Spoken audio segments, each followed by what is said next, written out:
এক জঙ্গলে বাস করত একটি টুনি আর তার দুটি ফুটফুটে ছানা। টুনি তার দুটি ছানা নিয়ে খুব সুখেই বসবাস করছিল। কিন্তু একদিন টুনির বাসার উপর নজর পড়ল এক ধূর্ত শিয়ালের। আরে বাহ, এদিকে টুনির বাসায় দুটো ছানা আছে। যাই, টুনিকে বোকা বানানোর চেষ্টা করি। উফ, কি যে নাতুস নুতুস ছানা! আমাকে আর যে করেই হোক এটা খেতেই হবে। টুনটুনির মাংস যে কি নরম আর সুস্বাদু হয় তা কি বলে বোঝানো সম্ভব? যে খায় সেই জানে। আমাকে যেভাবেই হোক ওই ছানা দুটো খেতেই হবে। এই বলে শিয়াল টুনির বাসার নিচে গেল।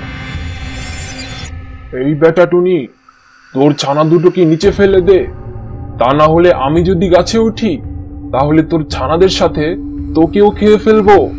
তুমি কি বানর নাকি সাপ যে তুমি গাছে উঠবে? তুমি তো একটা শিয়াল, তুমি কিভাবে গাছে উঠবে?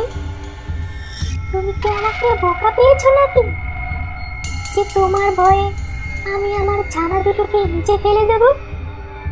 তোমার যদি ক্ষমতা থাকে তাহলে উপরে উঠে এসো, এসে আমার ছানা দুটোকে খেয়ে যাও। এখনো সময় আছে, তোকে শেষবারের মতো বলছি, তোর ছানাদেরকে নিচে ফেল, তা না হলে সত্যি সত্যি আমি কিন্তু তোর বাসার উপর উঠে যাব। তখন কিন্তু আমি তোর ছানাদের সাথে সাথে তোকেও খেয়ে ফেলবো। বললাম তো, যদি তোমার ক্ষমতা থাকে তাহলে তুমি আমার বাসায় চলে এসো, আমিও দেখি তুমি কেমন করে গাছের উপরে উঠে আমার ছানা দুটোকে খেয়ে যাও। না না, ভেবেছিলাম টুনিকে বোকা বানিয়ে ওর ছানা দুটোকে সাবার করব, কিন্তু দেখছি বেটা অনেক চালাক। এখন কি করি? আরে, টুনির গাছটা দেখি অনেক চিকন। যাই, এটাকে জোরে ঝাঁকি দিই। গাছটা যেই চিকন, আমি যদি এটাকে ঝাঁকাতে শুরু করি তাহলে তো টুনির দুটি কচি বাচ্চা নিচেই পড়বে। তাই আর দেরি না করি, যাই যাই। এই বলে পাজি শিয়ালটি টুনির গাছটিকে ঝাঁকাতে শুরু করে। জোরে জোরে ঝাঁকুনির ফলে টুনির বাসা থেকে তার দুটো ফুটফুটে বাচ্চা নিচে পড়ে যায় আর দ্রুত শিয়াল ছানা দুটোকে খেয়ে ফেলে। দেখলি তো টুনি, তোর ছানাদের কিন্তু আমি খেয়েই ফেললাম, কিন্তু দেখছিস তুই বেঁচে গেলি।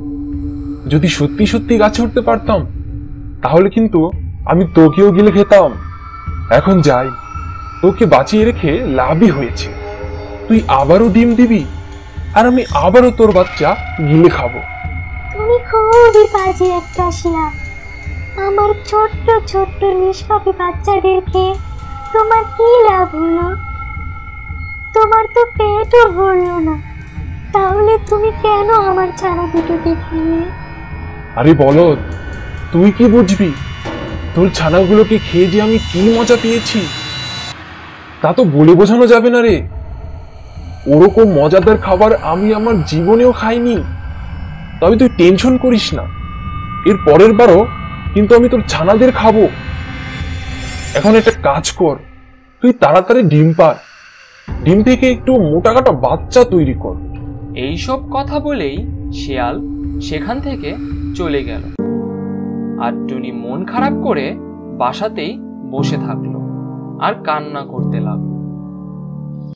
এই ঘটনা ঘটার বেশ কিছুদিন হয়ে গেছে। একদিন শিয়াল তার বাসায় বসে ঘুমাচ্ছিল। হঠাৎ শিয়ালের টুনির কথা মনে পড়ল। আরে, টুনির ছানাদের খেয়েছি অনেক দিন হলো। এতদিনে মনে হয় ও আরো কয়েকটা ছানা জন্ম দিয়েছে। যাই, একটু গিয়ে দেখে আসি। আরে, ওই তো টুনির দুটো ছানা। না না না, আর দেরি করা যাবে না, গিয়ে ওর ছানা দুটোকে চাই। ভালোই ভালোই যদি দিয়ে দেয় তাহলে ওকে আমি কিছুই বলবো না, আর যদি না দেয় তাহলে সেই আগের মতো গাছ ঝাঁকুনি দিতে শুরু করব। একা একাই ছানাগুলো নিচে পড়ে যাবে। এই বলে শিয়াল আবার টুনির বাসার নিচে গেল এবং টুনিকে বলল, টুনি, আবার দেখি তুই দুটো ছানা ফুটিয়েছিস। বলেছিলাম না আমি আবার আসবো, দেখ আমি ঠিক চলে এসেছি। নে, আর দেরি করিস না, ভালোই ভালোই তোর ছানা দুটোকে মাটিতে ফেল, আমার পেটটা চো চো করছে। আমি তোমার কাছে হাত জোর করছি, তুমি এইবারের মতো আমার বাচ্চাগুলোকে ছেড়ে দাও। দুটো নিষ্পাপ শিশু, এবার ওদের বাঁচতে দাও। টুনি, এখনো কিন্তু সময় আছে, তোকে ভালোই ভালোই বলছি, তোর ছানা দুটোকে নিচে ফেল। তোর আর কোনো কাকুতি মিনতি করে লাভ নেই, আমি তোর ছানাদের আজ খাবই। আমি তোমার কাছে হাত জোর করছি, তুমি এইবারের মতো আমার বাচ্চাগুলোকে ছেড়ে দাও। দুটো নিষ্পাপ শিশু, এবার ওদের বাঁচতে দাও। বুঝতে পেরেছি, সোজা কথায় আর কাজ হবে না, আঙ্গুলটা এবার বাঁকাতেই হবে। আবারও তাহলে গাছ ঝাঁকাতে শুরু করি। শিয়াল সাথে সাথে টুনির গাছকে ঝাঁকাতে শুরু করে। ঝাঁকুনির ফলে টুনির বাসা থেকে তার দুটো ফুটফুটে বাচ্চা আবার নিচে পড়ে যায়। শিয়াল তার ছানা দুটোকে সাথে সাথে খেয়ে ফেলে। তারপর শিয়াল তার আস্তানায় ফিরে যায়।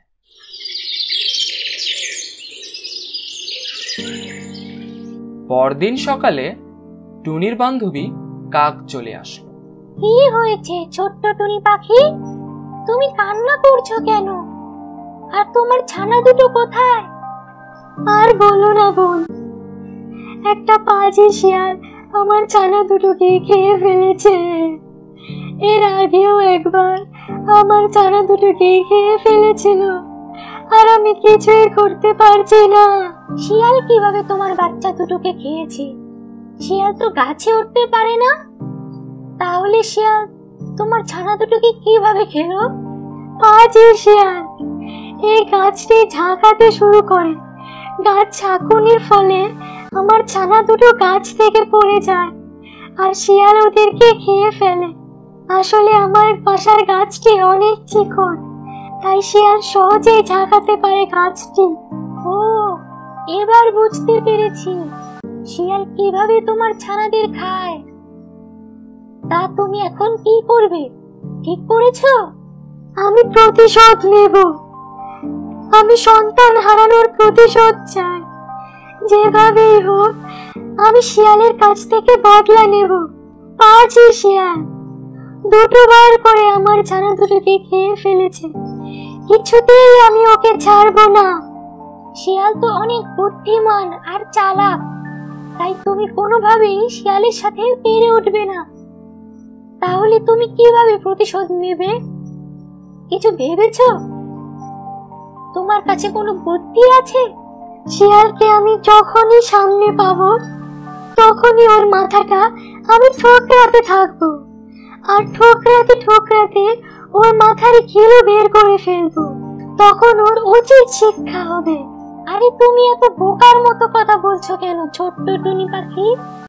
তুমি যখনই ওর মাথার সামনে যাবে ও তো তোমাকে সাথে সাথে ধরে খেয়ে ফেলবে, তখন তুমি ওর খাবার হয়ে যাবে। আমার কথা মন দিয়ে শোনো, শিয়াল যখন ঘুমাবে তখন একটি ছুরি দিয়ে ওই লেজটা কেটে ফেলবে, তাহলেই ওই শিয়ালের চরম শিক্ষা হবে। লেজ হচ্ছে শিয়ালের সবচেয়ে প্রিয় জিনিস। তুমি যদি ওর লেজটা কেটে ফেলো তাহলে ও জঙ্গলের কারো কাছে মুখ দেখাতে পারবে না, আর লজ্জাতে ও এখান থেকে পালিয়ে যাবে। ঠিক বলেছো কাক বান্ধবী, এই কাজটি করতে হবে। শিয়ালের লেজটি কেটে দিলে ও কোনোভাবেই মুখ দেখাতে পারবে না। তাহলে একদিন সুযোগ বুঝে ওর লেজটা কেটে দিতে হবে। একদিন শিয়াল তার আস্তানায় ঘুমাচ্ছিল। তখনই টুনি একটি ধারালো ছুরি নিয়ে সেখানে চলে আসে আর সুযোগ বুঝে শিয়ালের লেজটা কেটে দেয়। শিয়ালের ঘুম ভেঙে যায় এবং শিয়াল কান্না করতে থাকে আর টুনি সেখানে আর দেরি না করে জলদি করে উড়ে যায়। ওরে বাবারে, টুনি দেখি আমার লেজটা কেটে দিল। লেজ ছাড়া এই জঙ্গলে আমি কিভাবে বের হব? আমার তো মান সম্মানের ফালুদা হয়ে গেল। আমি এখন মুখ দেখাবো কি করে জঙ্গলে? আমার তো আর কোনো সম্মানই থাকলো না। লেজ ছাড়া আমাকে দেখতে তো একদম জোগাড়ের মতো লাগছে। আমার তো সব শেষ হয়ে গেল। এই বলে শিয়াল ওই জঙ্গল থেকে অনেক দূরে পালিয়ে গেল।